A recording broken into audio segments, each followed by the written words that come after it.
जुने नाशिकमधील चौकपंडई येथील नूर चौकात असलेल्या वाहन बाजार दुकानाला सोमवारी सकाळी 7:15च्या सुमारास भीषण आग लागली। क्षणार्धात आग वाऱ्यासारखी पसरल्यानं शेजारील भंगार मालाची 2 दुकानं तसंच या पाठीमागे असलेली 2 घरं आगीच्या भक्ष्यस्थानी सापडली।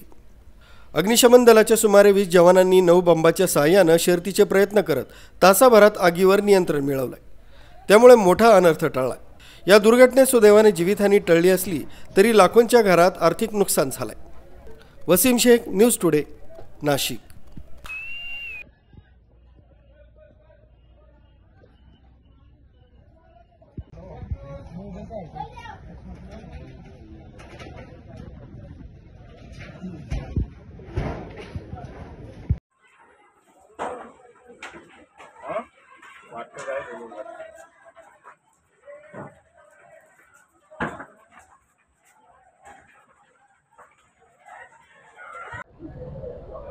माझ्या दुकानात शॉर्ट सर्किट झाला आहे आणि समोर एक पोल आहे आणि माझे दुकाना बाजूला एक पोल आहे।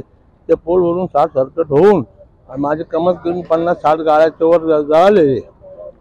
1.5 कोटीचं माझं नुकसान झालं आहे। हे MSC बोर्डाने बघावे। याच्या आधी सुद्धा कंप्लेंट दिली होती आणि यानंतर जेव्हा पेटला होता त्या टायमाला अग्निशामकच्या गाड्याला पण ते फोन केला होता, त्यांनी सुद्धा उशीर केले। ही घटना घडली 6:30 वाजता। 6:30 नंतर ते कमीत कमी 8-8:30 वाजेपर्यंत पेट चालू होता। हा सर, फायर 15 ते 20 मिनिटानंतर आले ते।